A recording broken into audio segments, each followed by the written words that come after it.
wafdigan uu soo hogaamiyay madaxweynaha dawlad goboleedka Koonfur Galbeed Mudane Abdicasiis Xasan Maxamed lafta garan oo ay qayb ku hayeen wasiir iyo xildhibaan ku tirsan dawlad goboleedka Koonfur Galbeed iyo mas'uuliyiin kale iyagoo ka hadeeray magaalada Muqdisho ee caasimadda dalka garoonka diyaarado aadan Abdulle Cusmaan wafdigu soo hogaamiyay madaxweynaha meeka dhawaayay lamada gol dawladda federaalka dawlad goboleedka Koonfur Galbeed siyaasiyiin iyo qaybo shirduwan bulshada caasimadda socdaalka madaxweynaha dawlad goboleedka Soomaaliyeed ee Koonfur Galbeed Mudane Abdicasiis lafta garan ka hadeeray magaalada Muqdisho ee caasimadda dalka ee ku qaybgalka shirkadan ku hadalo geedi socodka hanaanka doorashooyinka dalka ee dhawaan madalla wada tashiga qaran oo ku furmo doona magaalada Muqdisho ee caasimadda dalka kaasoo la dardar galiyay doona arrimo doorashooyinka xubno aqalka hoose ee baarlamaanka Jamhuuriyadda Federaalka Soomaaliya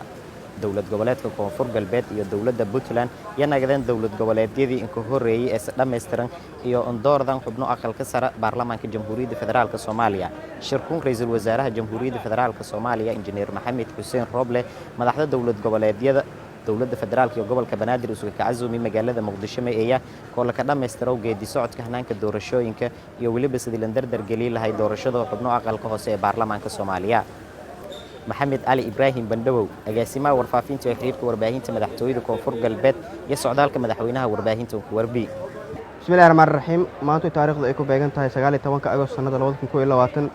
وهم مدحوين عبدالعزيز حسن محمد رفض قرن أو مدحوينها دولة جولات كونفور قلبت الصومالي يوفدوا هجامين يسوق جارين مقالة مقدشة عاصمة الدولة الصومالية وفد مدحوينها وقيبك هاي قدوميها قالها وكيلة دولة جولات كونفور قلبت الصومالية من دكتور علي سعيد فقي sidoo kale wasiiro ka tirsan dawlad goboleedka Koonfur Galbeed ee xildhibaano ka tirsan dawladda Koonfur Galbeed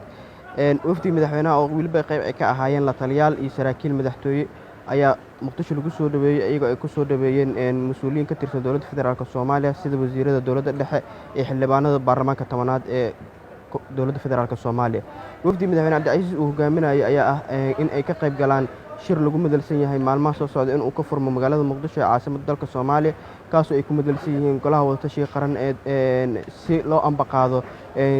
arrimaha doorashooyinka iyo wada xaajoodkii socday ee qaybta doorashooyinka oo runtii hadda laga soo dhamaaday doorashadii aqalka sare ee baarlamaanka sidii loo dardargelin lahaa qabsoomidda doorashada aqalka hoose ee baarlamaanka Jamhuuriyadda Federaalka Soomaaliya madaxweyne Abdicasiis sida ogtiin wuxuu mar walba u taagan yahay in wadankan ay ka dhacdo doorashada furan oo qayb ka ahaa in